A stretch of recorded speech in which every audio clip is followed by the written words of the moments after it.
How you doing? Fantastic. Fantastic. I hope you have a good day. Hope you have a better week. I hope your month is full of successful days and a lot of great ventures. I hope you just come up, brother. I hope your whole fucking year is spectacular. Oh, you hope my year is spectacular. Yeah. You got something you want to say? You got something? United States One Action Hero Tournament. Low key, this might be the most ridiculous riddle I've ever made. Normally with these riddles, it always felt like fate because I make these myself. But the words just keep escaping me. Like they were in a hidden city or down in ancient tombs. And I kept ending up on the wrong side of the river of thoughts in my head that were getting me nowhere. And really, all I want to do is put the words back in the box of my brain because I was tired of feeling like somebody who had a gun to my head asking me for some bubble gum and some fruit candy. But I sat there and I let my thoughts cook. I slowly cooked them together, hoping for a spark of ingenuity. But I just kept coming back to things as random as a guitar case full of guns. With that, for Paige, for JTE, for Mara, for the movie guys, Adam. What up, family? It's your boy Amarú, and we are back with the next episode of One Gotta Stays, One Action Hero Tournament here on Bitesize Breakdown. We are in the middle of this summer tournament here, where we're trying to figure out the number one action hero character from the 80s on. Last week, we went through the 80s, and I gave our illustrious panel 6 choices to choose from, and they only got to keep one. And the one they kept was Dutch from Predator. Went up against Axel Foley, Snake, John McClane, Rambo, and Martin Riggs from Lethal Weapon. So that was last week. This week, we got the 90s. And the 90s characters we got today are one, Casey Ryback from Under Siege, Cameron Poe from Con Air, Sarah Connor of Terminator fame, El Mariachi of Desperado, Mike Lowery, make sure you say that right, Mike Lowery. Bad Boys, and of course, one Mr. Rick O'Connell from The Mummy, not O'Connor, Paige. Paige. Speaking of Paige and our illustrious panel, I'm gonna introduce them now to my, I guess that's my left. I'm pointing, but y'all's right. I don't know. With me, damn near as always, my bite-size breakdown co-writer, friend, usual suspect, team member. One was Paige Frabetti. How you doing? This girl. You know what? Great. You know, I'm a 90s girl, so I grew up with some of these movies. So I think I have a better head on my shoulders with making these decisions. So I'm curious to see what's got to stay. I'm curious to see. Right on the other side of you, it is the mighty one. You can see him on For Your Consideration with Scott Mance, pairing number off, writing for Above the Line. One, Mr. Jeff Sneider. Jeff, thank you for coming on. Yes. How you feeling today? How you feel about being on this show with this panel? This choice you got to make. This is a deadly panel here. I'm feeling as worried as JoJo the Tire Man. Just a little. You might be a little worried. I'm with you. He was very worried on this. Right under one Mr. Jeff Sneider is probably. I'm sorry to everybody else, but the nicest man I've ever met. You can throw that out, but this man is just generous in all facets. So damn funny. Baby carrots. Mark Ellis. How you feeling? That's a hot take that I'm the nicest one on this panel with David Griffin available, but I'll accept the compliment. I appreciate it. And just because I've announced too many Schmodown matches to miss something like this, are we talking about the 1990s? Because you never really specified, Amarú. I didn't, but that would mean that Rick O'Connell is about 190 years old, about as old as the Mummy was. So I'm pretty sure 1990s and not 1890s. Roger that. Ready to go. Can't wait to rock. All right, right next to him, my brother from another mother, still looking like not wheelchair Jimmy, but crushed Drake. Hoping that leg gets better soon. Mr. Winston A. Marshall, the Swaggy Blerd himself. Look, man, if you want, I can show you the wheelchair right here. It's just right next to me, just kind of chilling, right, bro. You know what I'm saying? So, I just don't want to embarrass. We just put it to the side and just pretend like it's not there. You know what I mean? Let's call it Mr. Glass today. The glass. Yes. In the purple and everything. Yep. If you saw the haircut he had a couple of weeks ago, looking like an anime character, all he had to do was cock it to the side. He might have fit that right there. Look, he might have. You don't have to put my business out in the streets like this. I came on the show as a favor. Like, you can keep that shit to yourself, goddammit. I could have, but you put it on Case and Cows yourself, so I thought it was public knowledge. You're not wrong. You're not wrong. A few hairs away from looking like Bruce Willis. So, oh god. Last but not least, apparently the actual nicest man in the world. I just have the pleasure of meeting him for the first time today, so I didn't want to put that out there, but I believe it because I've seen him and I followed him on TV Talk. One, Mr. Not the owner of the Pelicans or GM of Pelicans, David Griffin. I still get direct messages from people complaining about anytime there's a draft or a trade that they don't agree with. People tag me and post like, "What are you doing over there? Are you even back in the LeBron days when they brought LeBron? Like, what are you doing? Why you bring LeBron back?" I'm like, I didn't do it. Like, I wish I had David Griffin, GM, I believe of the Pelicans now, if he still is. I wish I had that job. I do not, sadly, but I do not make NBA trades. If you're looking for someone who does that, talk to someone else. I don't think David Griffin's on Instagram or Twitter. I don't think so. I'm not sure either. No, but I'm glad you are on here today. I appreciate it. Thanks for having me. Appreciate it. Of course. And let's just get down to it. Starting us off today with their number 4. Mr. Sneider. Jeff. You're up, sir. Really? Who is your number 4 to get out of here? Okay. This man has a Navy Cross, a Silver Star, a Purple Heart, and that would be Casey Ryback. No mere chef on the USS Missouri. This is Steven Seagal's character from Under Siege, a man of few words, but of many Aikido moves, and he will snap you in half. He'll flip for real. Taking on Tommy Lee Jones's terrorist who takes over the ship. I mean, everyone underestimates this guy. He's a classic action hero in the vein of John McClane. Casey Ryback, number 4 on my list. Mark, you look not too happy about that. I mean, this is a shocking way to open. I'm so disappointed. I hope none of the real world news of Steven Seagal in the last year or decade is affecting anybody's decision with this film that, again, was in the early 90s when we trusted Steven Seagal to defend America. I think that Casey Ryback deserves a little more shine than Jeff just gave him. Well, does anybody else agree with Jeff? Does anybody else have Casey at their number 4? This chick right here does. The Boston people. That's some Boston-ish. We think alike. Great minds think alike, I mean, dude was obviously he was a Navy SEAL, but then he was also a badass chef. Yeah. And guess what? He's saving the world from a nuclear explosion. Well, he tried to save the president. That didn't work out too well. But, dealing with bombs, it's pretty cool. But I feel like there's a few other people on this list that deserve more recognition. So Steven Seagal himself, I feel like, is just an action hero, but the character, I'm these movies are. Paige, didn't the sequel hurt him a little bit? It dropped him down maybe one notch because the sequel, Dark Territory, not as good. Agree. You want to know why I agree? Because I didn't see it.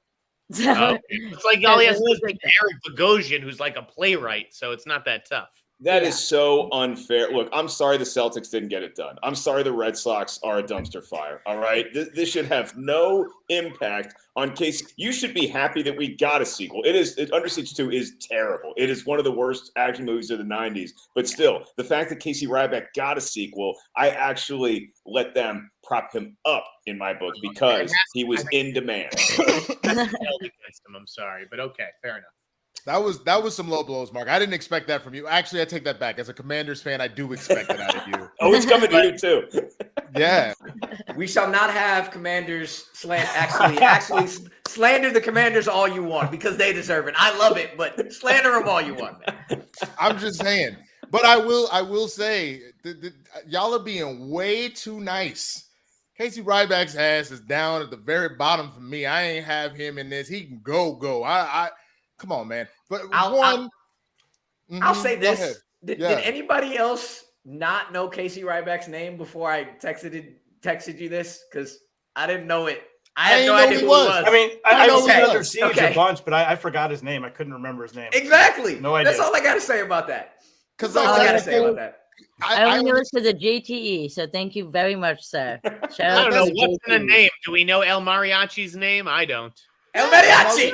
He's El Mariachi. I'm also confused too because he's not even in the first movie. So I would just throw, anyway, out there that like I only saw the Terminator movies roughly about like 4-ish years ago because it just wasn't something I was ever interested in. But I knew who Sarah Connor was. You know what I'm saying? Like the fact that Casey Ryback didn't bring any bells, I was like, who? And I had to go Google it. No, sir. I'm sorry. But Winston, since we own it, what about you, sir? Who's your number 4? My number 4? Well, I just feel like you just out here trying to expose me by making me go next on this one because this will happen to be the other person that I did not see their film, but it would have to be Mr. Cameron Poe. Houseway. How have you not seen this? Well, it's a good question. I was that person that like once I had a movie, I like just like what's the phrase when you be choking yourself while you're choking your chicken in auto asphyxiation? I just hold on to that thing for dear life. So like I watched the same Bad Boys, Rush Hour, Ninja Turtles over and over and over again until I broke the VHS. So I just had no interest in seeing this at the time. Now I went and saw what the box office numbers did, and I saw Nick Cage with that damn hair. So clearly it's something I'm gonna have to go and watch as soon as this is over. But knowing that I just didn't watch Con Air. But I am very aware of Cameron Poe. I am very aware of the numbers Con Air did. So I had to put respect on the name to at least give it 4, but that's the best I could do. All right. Winston, thanks for that little insight into how you may have injured yourself. Here's the one thing, because I'm not huge on Cameron Poe either, but and I'll just give you this argument if anybody wants this for Cameron Poe. The thing that I will say that gave me trouble with Cameron Poe's evaluation is that Cameron Poe went up against a literal murderer's row of villains. So to survive all of that with arguably your best ally being skinny Dave Chappelle and khakis wearing John Cusack, that's a feather in Cameron Poe's cap. But I still have folks ahead of Cam, but I will say that is something that gave me pause. Yeah, a little bit. I all I gotta say is put the bunny back in the box. Does anybody else have Cameron Poe at number 4? No, they do not. So Mark, you know what? Who do you have as number 4 since you wax so poetically about that? Who is your number 4? And my number 4, and I think this is going to be something that we repeat as a theme throughout the episode, is that it's through no detriment of this person. It's just that I have what I consider to be a stacked top 3. So just missing out on the bronze medal. He's probably already deleted me from his phone. That is Josh McCouga, because I am taking Mike Lowery. You better. Oh my God, I'm gonna kill you. You can't trust a Commanders fan for nothing. Not a goddamn. I'm gonna piss in every single one of your Coors Lights. I can't believe you. I'm only gonna say nice things about Mike Lowery because I do respect the fact that he is an officer of the law. He does have parameters with which he can operate. He does a great job of balancing the fact that he's got to, at least make Joey Pants not stress out too much, but also has to stop crime. He does have a great partner in Martin Lawrence, who I feel like doesn't get the respect that he should. So I would put Martin Lawrence up there with Will Smith as far as who the best bad boy is. Maybe I might even take Martin Lawrence on some days. But the issue with Mike Lowery is that in every one of the Bad Boys movies, he loses focus in some way. There's a mission. He does drift off the course for a little bit, and it's up to Martin to get him back on. So I trust Martin. If Mike is with Martin, great. But I can't give Mike Lowery by himself going up against this really tough top 3 I got. Mm-hmm. Fam, it's Mike Lowery. It's Mike Lowery. Mike Lowery. I know bro. Woo-sa! Are you serious? Come on, man. Oh, yeah. I'm so mad at you. Does anybody else have Mike Lowery on number 4? No, I'm not insane. Wow. I do. I do. You can't trust the Commanders fan. I'm You sorry. cannot trust I also us. have Mike Lowry at number 4. Oh my gosh. My wife just yelled at me from the other room because I said I had Mike Lowry at number 4. Oh my gosh. She did. I'm baffled that she's- you have him that low, to be honest, Rue. I'm First of baffled. all, you going to take the one brother on this list and you're going to have him at number 4. You're not even going to give him a bronze medal. And second of all, I'm surprised your wife hadn't filed the divorce papers right now. What's wrong with you, sir? I'm so sorry. I am so sorry, but I am at the same level that Mark is at. Here's the deal. I thought the black card was gonna. There it is. The black card might be taken away from me. I am sorry. Babe. I'm sorry. You're sleeping on the couch for the next week. Hey, look, I'll tell you this. Right there. If my decision to put Mike at number 4 if this makes anybody feel any better, at 5 and 6 are the 2 whitest people you will ever come across. Here's the deal, and this is what made this one so hard for me. 6 was the easy out. I knew who 6 was right away. Yep. 1 through 5 can literally go here to here for me based off of how iconic they are, how iconic they were for me going just being raised. And it was like, who do I put where? And it was very close. I'll tell you this. I had a number 1. And it dropped all the way down to number 3, and it was very, very close to going all the way down to number 4. But I was like, look, if I'm gonna be objective here, I can't do that. And I'm sorry, I'm so sorry, but Mike Lowry does have to go at number 4, only based off of that. Rue, I just got to be honest with you because the one thing that we know about Mike Lowry is that every outing that he has is better than the last one, and on top of that, as far as what it did for the culture. The fact that for the culture, you out here in the street, the number of quotables that Mike Lowry has given us, and you put that shit in the little box, your stupid ass choice, we'll put that in the box with your goofy ass haircut, and with the fact that your wife's about to divorce, we're gonna lock that bitch up, we're gonna throw it in the ocean, we're never gonna talk about it again, all right? All right, let's get real here. Mike Lowry is the man, okay? He can run in slow motion and look like an absolute badass. Okay, he's a ladies' man. Kids love him. He has an immaculate sense of style. Did you see that apartment? It's great. It's amazing. He has a very demanding boss that he serves, Joe Pantoliano. He also works for a very demanding director, Michael Bay. He has sustained a franchise. He was the number 1 movie in the pandemic-affected year of 2020. And I really think that if you killed off Marcus Burnett, Mike Lowry could sustain his own franchise. So that is why Mike Lowry was way above 4 for me. I cannot disagree with any of that. Not one bit of it. I just think Clearly you did. Look, in the end, only one stays, so I picked the one I stayed because it stayed, but it hurts my heart. David, you've been quiet down there. I think you're the last one left. There's a couple. Yeah, what the hell do you have, David? Well, I was thinking of Mike Lowry. My question would be, I know this is a different category, but would Mike Lowry or Captain Stephen Heller win? Who's the better Mike action Lowry. hero? Mike Lowry, I'm sorry. Mike Lowry. No, I didn't have Mike Lowry there. Are we still on number 4? Are we going to number 3? Yeah. So who is you're the last one. We haven't seen Yeah. who your number 4 is. So I want you to know who is your number 4. My number 4, and again, it's no throwing shade on the character. It's El Mariachi, number 4, Desperado. Yeah, I agree with you about those top 5 or 4 being interchangeable. For me, the action hero is what kind of villains they're going up against. And the guys that are taking down drug dealers and all that stuff, that's cool. Like, drug dealers are tough. You got to handle your business. Being, Miami Vice, all that stuff is tough, is hard.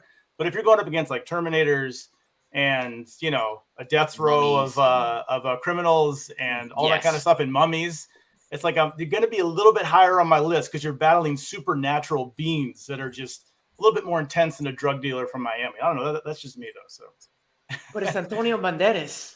I know. His name, Antonio Banderas. He's great. He's great. So I think when I was 11 years old and that movie came out, I don't think I was allowed to go to the theater to see it. But when I was able to see it, I think I might have been seeing it more for Salma Hayek than I was for Antonio. But that was just me, 11, 12-year-old boy. I wanted to see Salma Hayek more than Antonio Banderas at 12 years old. Hey, Mike Lowry didn't bag Gabriel. You shut your ass up. I'm not doing this with you, Amarú. Look, I'm not going to compare women. Both are bad.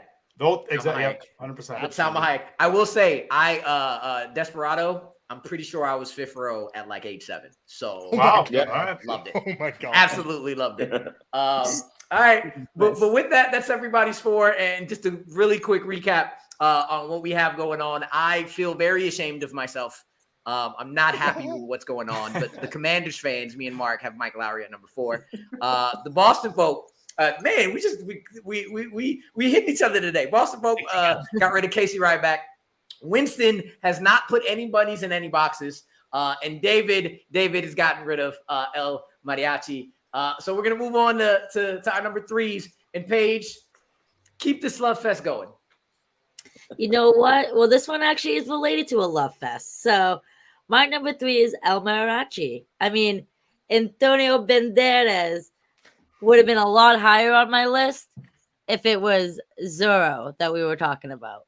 But the fact that, I mean, he's out there getting revenge for his girl. I mean, that stole my heart right there.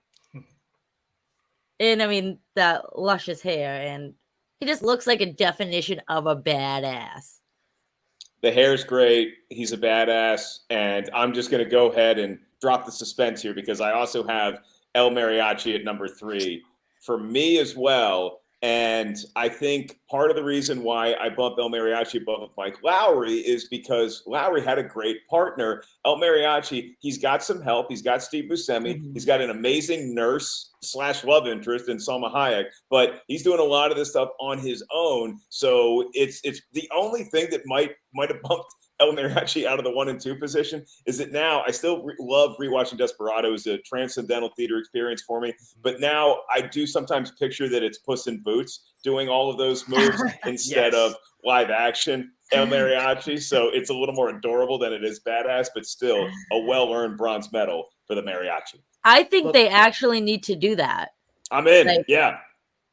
Someone needs to edit that into the movie Desperado, and that would be priceless. Someone reach out to Nerd Chronic or Smets and have them edit and make this happen, please. And thank you. Look, if Puss in Boots should be in everything after The Last Wish, that movie was amazing. But does anybody else have El Mariachi at number 3 besides Mark and Paige? No. So I'm just gonna keep throwing the shade at myself. I had mentioned it before. This person was my number 1 at a time, and then I always got to balance objectivity with like my own personal bias and favoritism. And the way I like actually figure it out, I don't know sometimes, and I just land and say F it, and I'm done. So for me, my number 3 is Sarah Connor. Get out of here. Whew, hot take. Yeah. So here's the thing about Sarah Connor. It took me a little bit longer to remember what T2 was like. I finally watched it again with I maybe watched it when I was real young, but I wasn't into it then. And I watched it again for Schmodown, right? She's a fucking mess. She is an absolute mess. Aren't all heroes though? I'm sorry.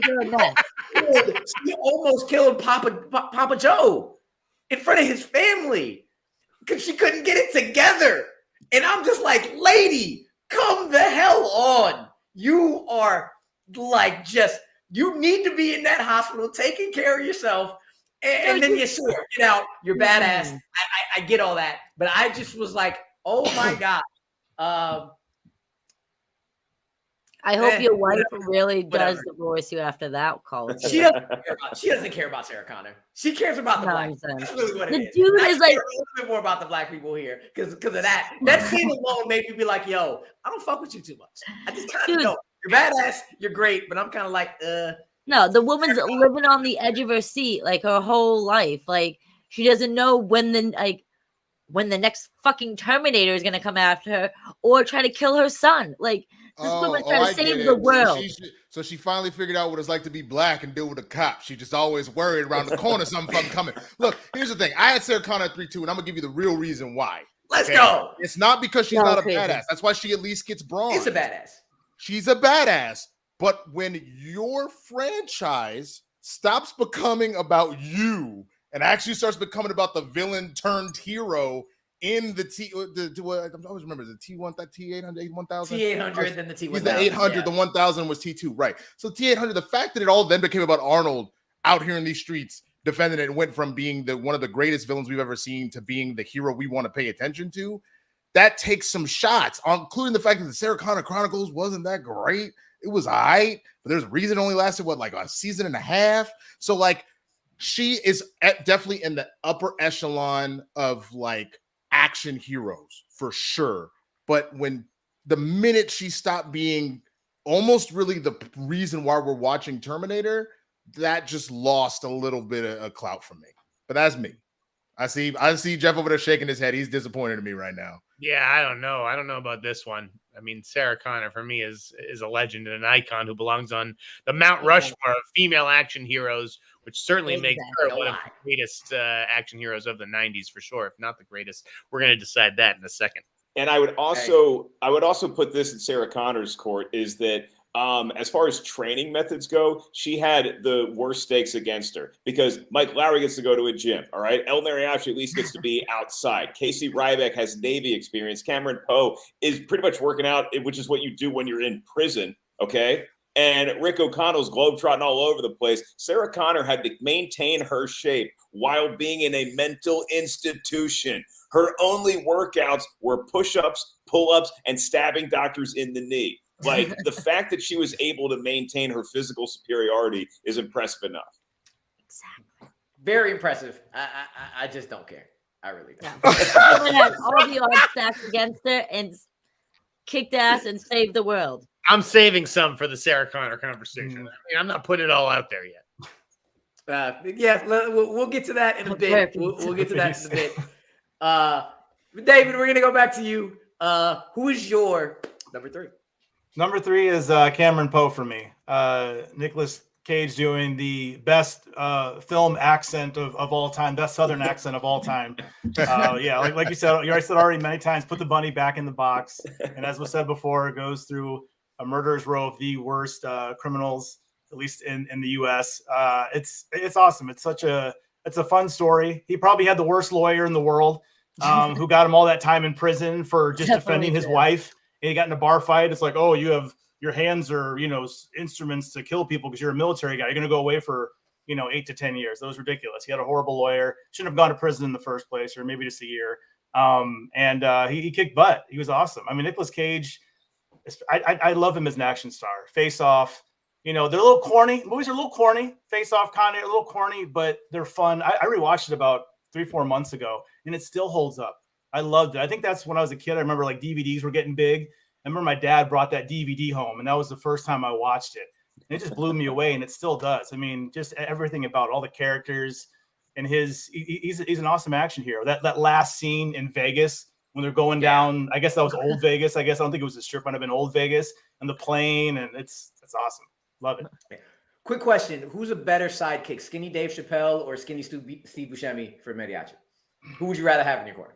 Dave Chappelle. Well, actually, let me kind of give you one more, because I think even though he was hurting for his insulin all the time, is Bubba Gump was his buddy in Con Air. So I would rather have Bubba Gump there as my partner, even though he was hurting with the insulin. He needed his insulin. He was struggling the whole time to help out. He's barely holding on.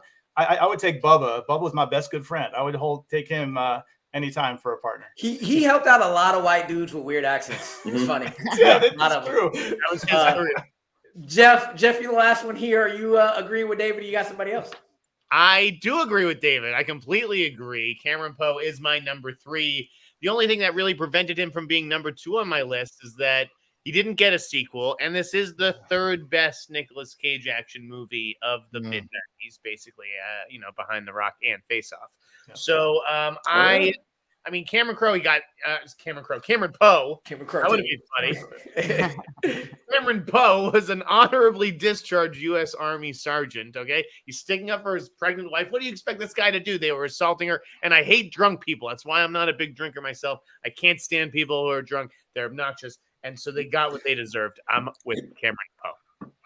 This was another difficult one to figure out which Nicolas Cage 90s action star would go in it. I'll tell you, it's my show. Somebody mentioned Poe. I loved him. I was like, that's it.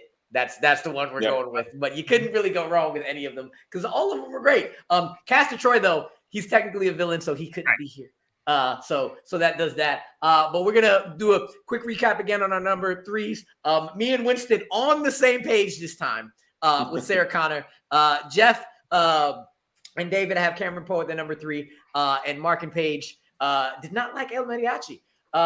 So before we get into our bottom 2 and our top 2, please, as always, go visit bitesizebreakdown.com. We got a lot of great stuff going on down there. We just got our Indiana Jones review out with a couple of early releases. Paige will hopefully will be adding hers very soon. She gets to be able to see it. We have Extraction 2 out there, as well as look forward to, we have a mid-year report of our top 5 movies and TV shows of the year, as well as our most anticipated TV shows and movies for the rest of the year. You see what me, Paige, and the whole crew are looking forward to. So before we get into the number 1s and number 2s and just take the gloves off, what we're going to do, we are going to get into our bottom 2. And with our bottom 2, just going to do a quick 30 seconds on why we didn't really care for these characters at all. And I'm going to start with I have no idea who Casey Ryback is. I don't Steven Seagal. That is it. And for me, it made me really sad to put Poe at the bottom, but everybody else in front, 4, 3, 2, and 1, had something either just iconic in general or just had a big effect on my life. So for me, that is why that's my 5 and 6. Mark, what about you, sir? Yeah.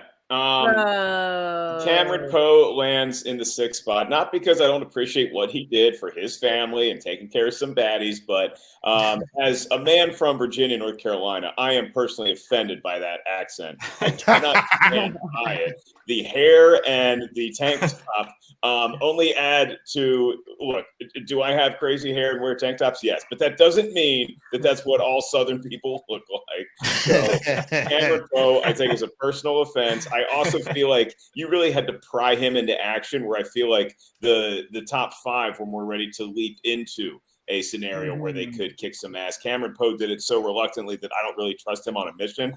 And as far as number 5, Rick O'Connell, look, everybody else on this list is either trying to kill actual live humans or robots from the future. He was dealing with ghosts. He was dealing with corpses, and he still had a tough time handling it. So Rick O'Connell, I like the Mummy movies. He had a great sidekick with Rachel Weisz, but I can't put you higher than 5.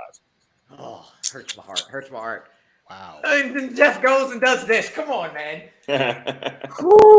Wow. For El Mariachi, I put at 5 because, I mean, he didn't originate the role, Antonio Banderas. He comes in kind of, El Mariachi was like a huge indie movie or an acclaimed one, and then he just kind of comes in and rides his coattails because he's got those flowing locks and those good looks hot up. I don't know if he did this or Assassins first. I forget. Nice. But yeah, I never really loved the El Mariachi movies. Plus, he's a gunfighter. I would have liked to see more variety in his kills. The next one, I don't even know who this guy is. I called him Mummy Man. The Mummy Man. Oh my gosh. Rick. I just called him the Mummy Man. He's an adventurer. That's like the 90s equivalent of saying you're an entrepreneur.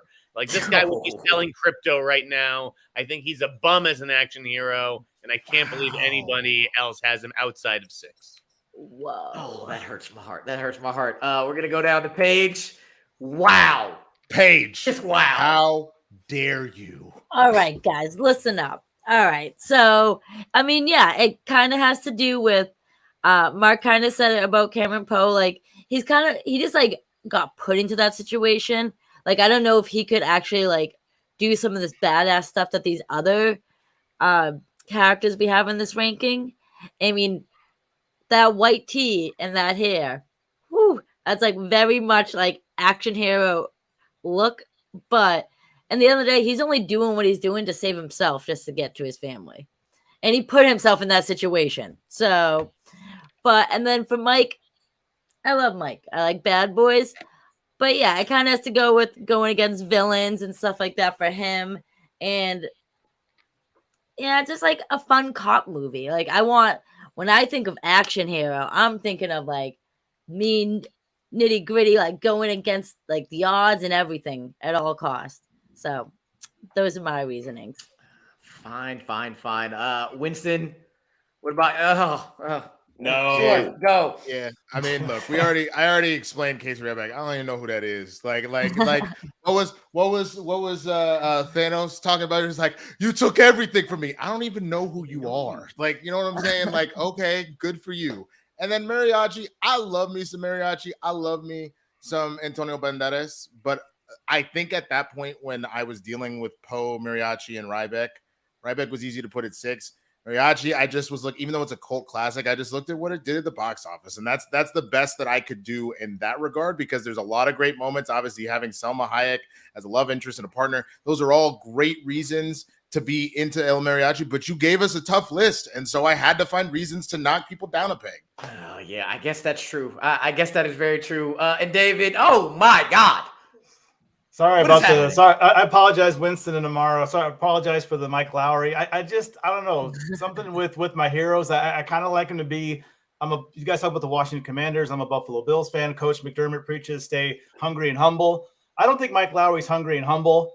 Yeah, I think he's a little too cocky for me. He's a little too cocky for me. Like Cameron Poe, like the family. I don't know. He's a little bit more humble. Sarah, Connor, a little crazy, but I don't know. And then Rick, Rick's like an everyman. Rick, he struggles a little bit against the undead.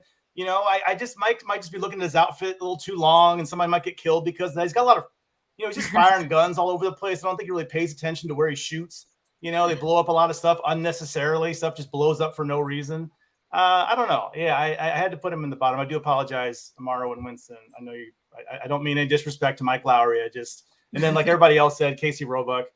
Who is that? I don't know. Casey Roebuck. Is it Roebuck or Roebuck? I don't know. Robux. We don't even know that. Roblox. Is that a video game? I don't know. Who is that? It is. I'm sorry, babe. I'm sorry. I'm very sorry. Okay. All right. So now the gloves are coming off. We're gonna get into it, the nitty gritty. Here are the numbers for who was saved as number 1. 4 people saved Sarah Connor. 1 person saved El Mariachi, and 1 person, I think we know who it is, saved one Mike Lowery. And look, damn it, Antonio Banderas is one of the coolest dudes ever. For me, and Will Smith is not. I'm not doing this. I'm sorry. I'm not doing this with you. Here's the deal You know with what we're not about to do, son? You're not gonna come up here and tell me that Deadshot, motherfucking Hancock, motherfucking goddamn, I don't even remember his goddamn name in Independence Day, but he said, "Welcome to Earth, bitch." I'm not doing this with you. I'm sorry. Yo, Winston, realistically though, against all of these characters, him and Cameron Poe are getting their asses kicked. Like, hands down. That's not, dude. You want to talk about supernatural and ridiculous numbers and elements? My boy took on all of Cuba. His girl was kidnapped by a Cuban drug lord. He took on the entire Cuban military. Okay, yeah, he has some backup, but who in these movies didn't, man? You're not going to do this. El Mariachi didn't really have. He's Steve Buscemi. I'm sorry. Look. For me, it's like this. The man is cool as shit. He bags Salma Hayek. Antonio Banderas in general is one of the suavest motherfuckers around. He has a guitar case full of guns. And Mike Lowery has a damn Lamborghini. He was doing the tricks with the guns before anybody. You heard Jeff. You saw his apartment. That apartment was sexy as fuck. You know how expensive and hard it is to find a good apartment in Miami, Los Angeles, New York. That's some harsh. You don't know about that because you in fucking North Carolina, bitch. That's just easy. I don't want to know about it. Well, see why though? He's too busy interior decorating than saving the fucking world. I just understand how does he have so much money? I mean, I get that detectives do well, but it's like, how do they afford these, like, the Miami Vice guys, these Ferraris? He got the fund from his family. That's what happened. He got the fund from his family. Yeah, Mike Lowery is in the NBA. If I can tell Winston, I actually agree with Winston that it's very hard to find a good apartment in Miami. Do you know why? Because in taking on Cuba, Mike Lowery single-handedly destroyed all of that great American city. Okay, he cost the taxpayers billions of dollars, whereas Sarah Connor prevented the nuclear apocalypse at the hands of Skynet. Nobody else had to deal with machines from the future sent back in time specifically to kill her. They have superior technology, superior smarts, and she was still able to outmaneuver it. That's why Sarah Connor is the GOAT. Yeah, not according to not according to Rise of the Machines. You also need to understand something. Yeah, Sarah Connor, she deserves to be on the female action star Mount Rushmore, but you know who's the George Washington of that mother?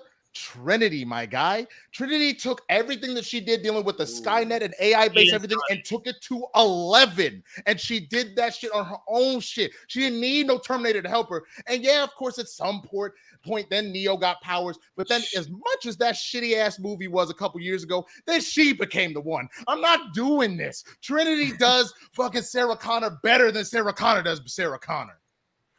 I didn't think there was truly love out there like that. If I would have known, she might have been on here. But hey, nonsense. I also want to know who wrote in the chat. Paige is hammered. Hell no. That would be my boy Easy. You are a little. I'm pretty sure you actually are hammered. I wouldn't be surprised. Very, very truthfully. It's a Monday night, ladies and gents.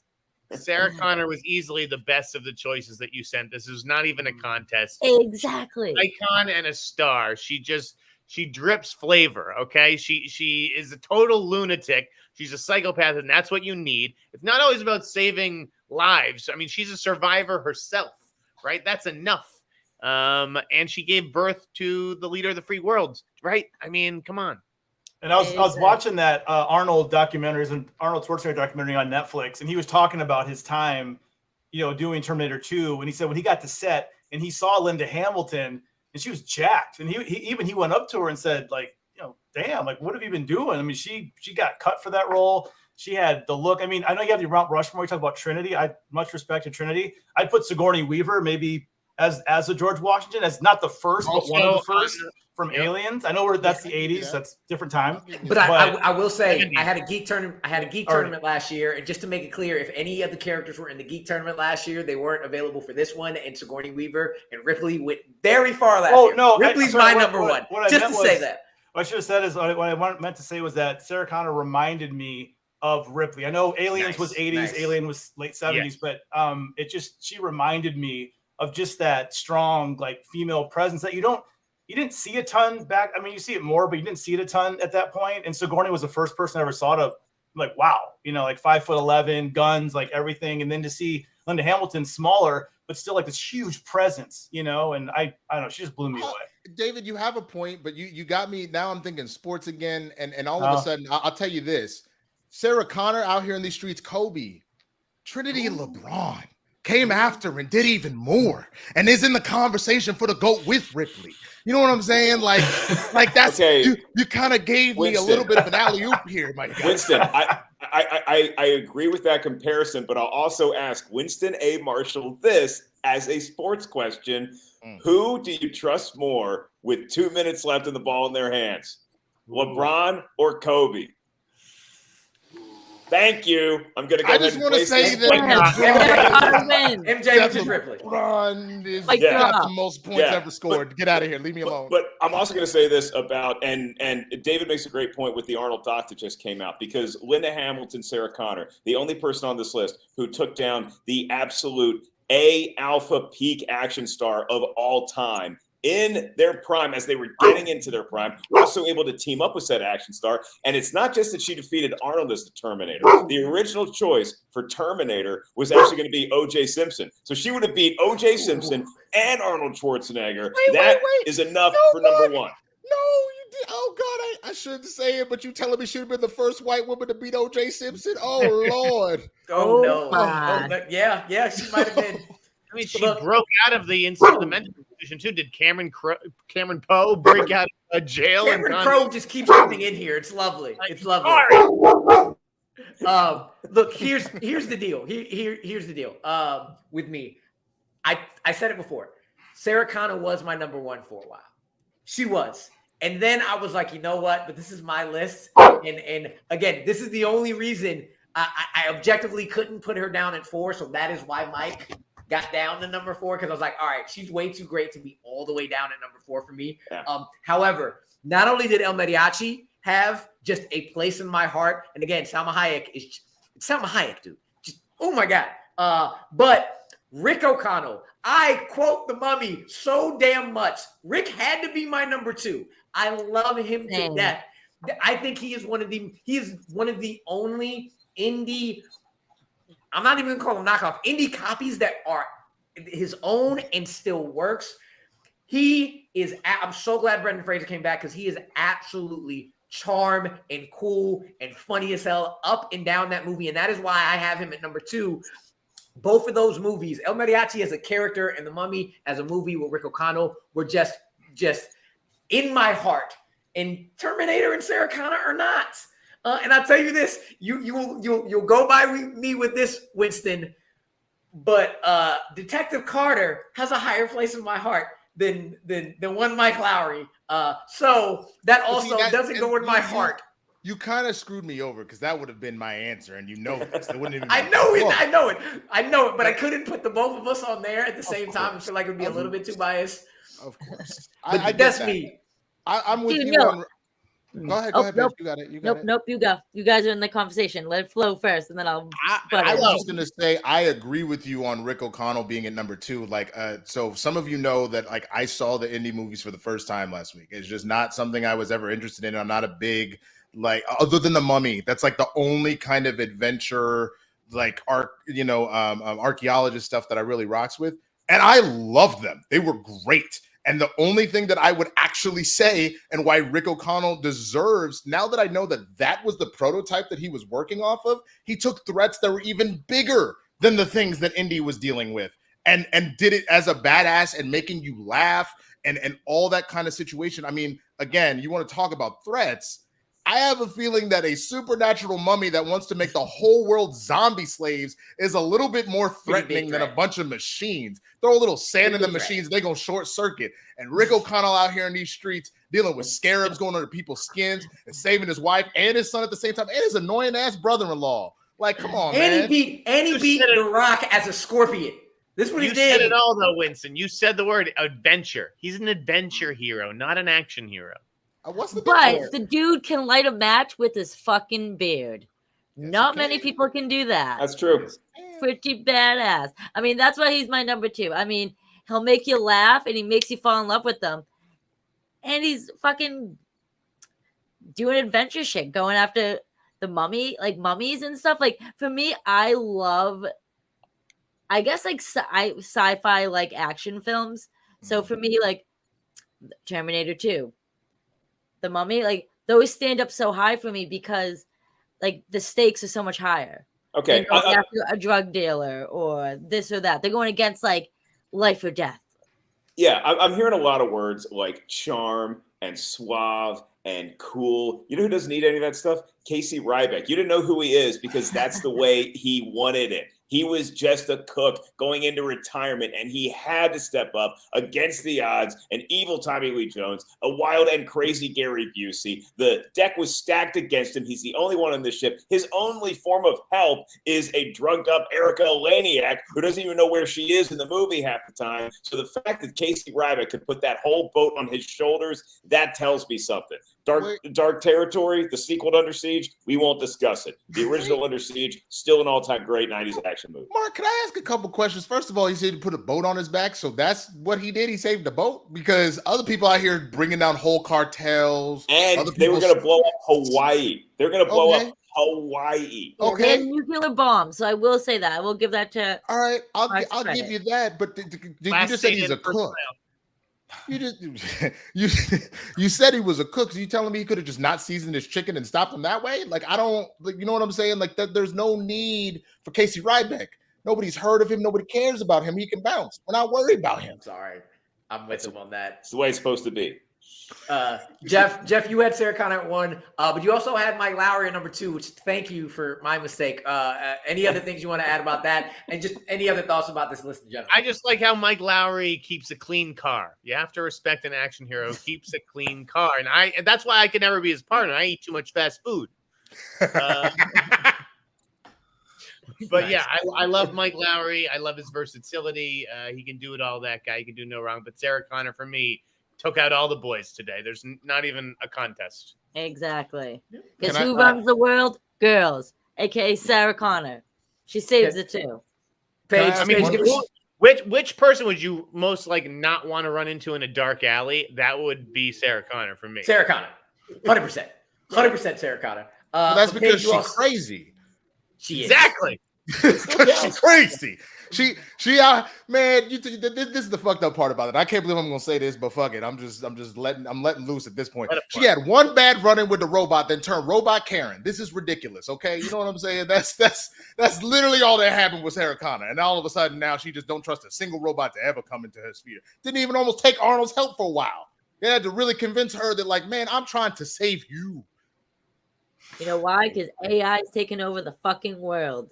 And she's smart for not relying too much on technology.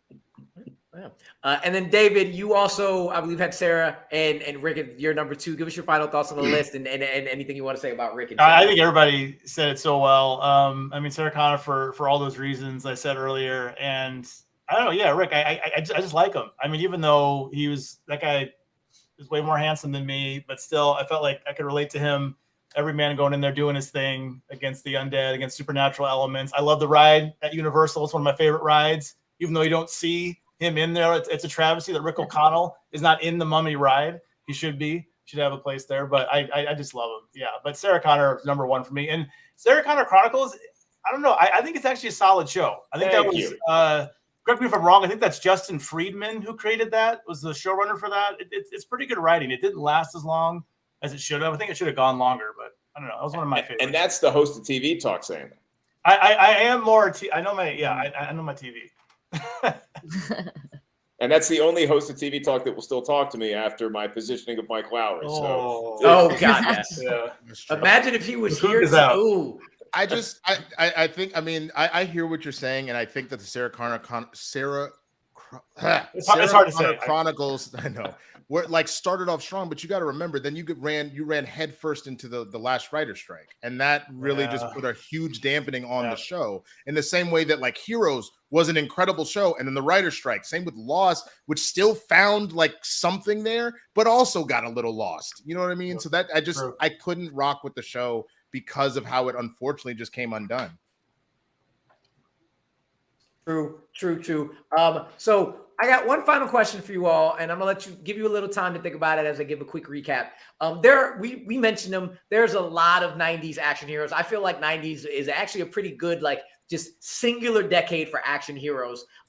So if there was, I'm gonna go a recap and give you time to think, but if there was one action hero, action character that wasn't on the list today, who would be the one that you're like, this is the one that I would have included for 90s to go up here? And even then, actually, who would you remove? I'd probably be your number 6, but who would you put in there? And not necessarily who would be your number 1 you put in there, but who is somebody you would like to throw in there to actually throw the lists for a little bit of a loop.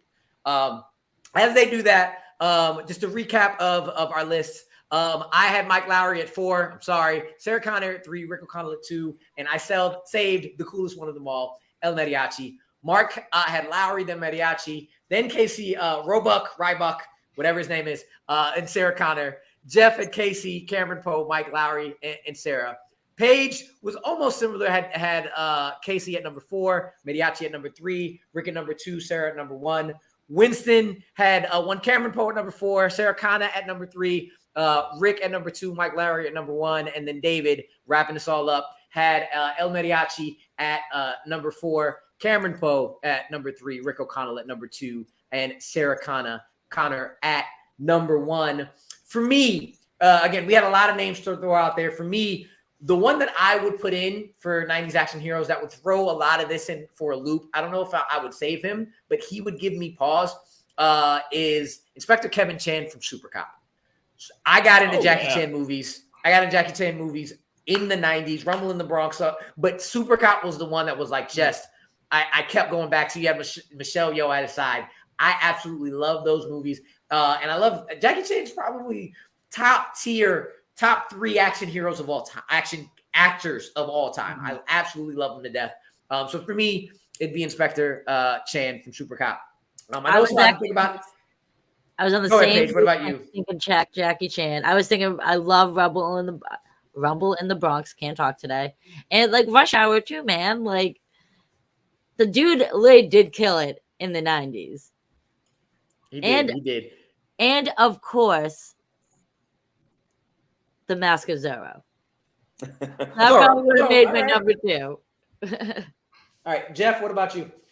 I also Googled what Jackie Chan's name was in Rumble in the Bronx. It wasn't so much Super Cop for me, but Rumble in the Bronx. I was going to say that. I was going to say Stanley Goodspeed, maybe on The Rock. But the truth is, this is my answer. And that's Jack Traven from Speed. Okay. Nice. Good answer. That guy was throwing himself out of buses, into buses, out of buses, all kinds. He was. Would have thrown himself out of a cruise ship, but he didn't have time for the scheduling issues. I get it. I totally get it. Kind of worked out. Mark, what about you? Yeah, I like Jeff's pick. The temptation would have been Johnny Utah, but he gave up a life of law enforcement for surfing. So Jack Traven's a good answer. But I took Cameron Poe as my number 6. So I'm going to kick Cameron Poe out, and I'm going to put in a better version of Cameron Poe, one that predated Cameron Poe, one that wore an even bigger tank top, one that had even better long hair, and one that had an even crazier Southern accent, the one, the only Mr. Jean-Claude Van Damme as Chance Boudreaux in Hard Target. Hunting season's open, baby. So here's the thing with JCVD. He was one where I was like, where do we put him? Except I don't know any of his characters. Jean-Claude Van Damme is the character. So I'm just like, I don't know who to put where and what. So that's the only reason he's not there. Winston, though, what about you?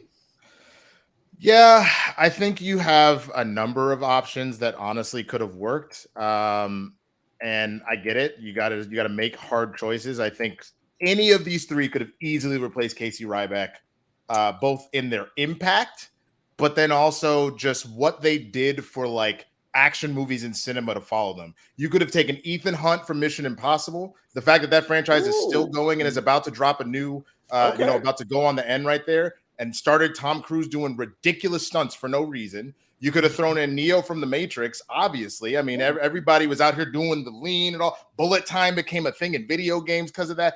All of that could easily open up from that. Guys, that's how Winston broke his foot, doing the lean. Pretty much was doing the lean. And then finally, you do not have the modern superhero era that you have today if you do not have Wesley Snipes' Blade.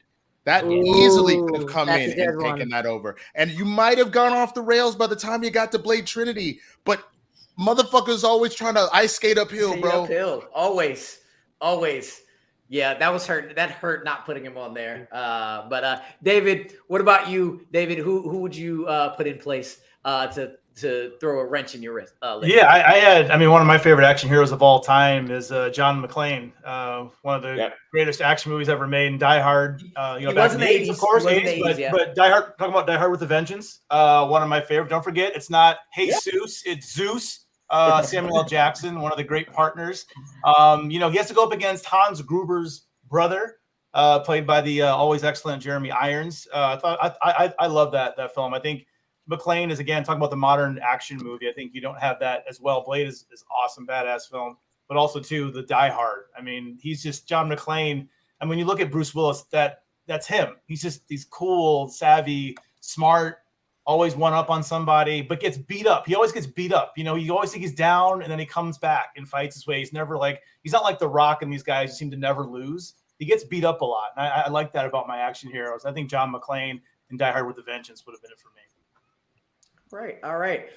So this is a tournament, though. So we do have to figure out who's moving on, though I'm pretty sure we know, but just as a formality, the way it works, any character that gets a 3rd place vote gets 1 point. A 2nd place vote gets 3 points, and a 1st place vote gets 5 points. And 1st place is going to move on to the final, but we are also fighting for a couple of wild card spots through all the decades. So any of the other characters who have the highest amount of points but didn't move on, the top 2 in all 4 decades will be moving on for a second. For a second chance round before the final. So with that, I'm gonna show out the points, and unfortunately, one Mr. Cameron Poe did not get any love whatsoever. So 0 points there. Mike Lowery has strong showing with 8 points. Casey Ryback did get a couple points on the board. Way to go, Casey. With that 2nd place for 3.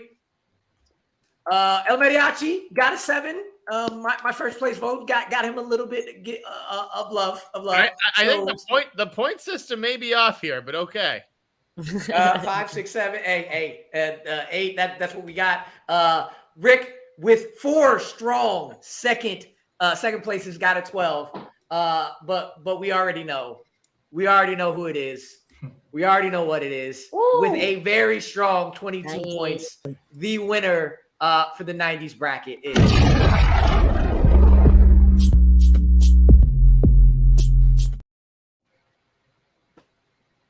Miss Sarah Connor is going to be moving on to the finals, joining Dutch from Predator for from the 80s for the 90s bracket. Miss Sarah Connor, Mount Rushmore of action heroes of all time, period. She is moving on. But with that, I'd like to thank my entire panel. Let's go around the horn real quick. Jeff, where can people find you? AboveTheLine.com, LAMag.com. Thank you so much. And true Sarah versus Arnold, hilarious. Mark, where can people find you? On social media at Mark Ellis Live, and my new special Alive and Well drops. You can watch the virtual premiere event at July 7th is the day, but you can watch it all weekend if you can't watch it during that particular time period. And you just go to markellis.live for that. No fate, but the one we make. That's Sarah Connor. That's why she's the best. All right, Winston, what you got going on in your life, and where can people find you? That's what's up. You can find me at the Swaggy Blerd on all platforms, man. I got the Breakfast AM News stuff I've been doing on TikTok and Instagram. I've got some reviews and instant reactions and some comedy sketches over on my YouTube channel. You can always find me on Capes and Cows with Christian and Coy every Friday as well. And one David Griffin, thank you for coming on, sir. Where can people find you? What you got going on with you? I'm over at Griffin DE on social media. And then Josh McCoog and I brought back TV Talk. We just missed talking to each other and talking about TV. This week, we're talking about probably one of the best shows on TV right now after Succession, and that is The Bear, which is on Hulu/FX. One of the best shows on TV right now. If you're not watching it, check it out. It's awesome. We're going to be talking about that tomorrow. So, yeah, check that out. David, I have one Yes. quick question. Are you planning on trading Zion Williamson, or is he going to stay on the team for this year? I think Zion has peaked. I think I've seen his level. I don't know if he has much left to offer us. I think we can get a lot for him. So I think we're going to trade him, get some picks, maybe get a player or two. I'm so out of touch with the NBA. This is breaking news. I know. Yes, please do. But I want to thank everybody. If you haven't, please like this video, subscribe to the channel. We have a couple of, I just did an interview with Jonathan Dina from the show Primo. I have that interview up. Please watch the last week's episode. But as always, before we get out of here, I got to get into the riddle for next week's episode. So for next, beautiful, the riddle for next week's episode of One Gotta Stay's One Action Hero Tournament. And unlike the 80s and the 90s characters who are in a lot of like singular movies, the 2000s has a lot of franchises. And in those franchises, they got to deal with the elements. And they have a very particular set of skills to deal with those elements. I mean, like some of them, they start in the water and then they continue in the water and then they end in the water. Well, actually, that one kind of just blends all together into one film, and I never know what the middle and the end is. But, other ones are kind of like one movie, really split in a couple parts. And that one hero in that movie, like, sludges through the snow while fighting off a bunch of different snakes, making it feel like they're going through the crazy 88 degrees of hell. It's wild, but not all of them are alone. Not all of them are alone. Some of them make sure that they take their entire family from the streets to the globe into freaking space. It's crazy because it's dangerous traversing the elements around the world. So they always got to have a set of rules that they follow when they're fighting folks in different countries. Because if not, they know it's going to get bad. And they'd really, really rather not have to go to war. Good God, y'all. Wow. That was good. With that, for Paige, for Jeff, for David, for Winston, and for Mark Ellis, we are out of here. What you just said is one of the most insanely idiotic things I have ever heard. At no point in your rambling, incoherent response were you even close to anything that could be considered a rational thought. Everyone in this room is now dumber for having listened to it. I award you no points, and may God have mercy on your soul.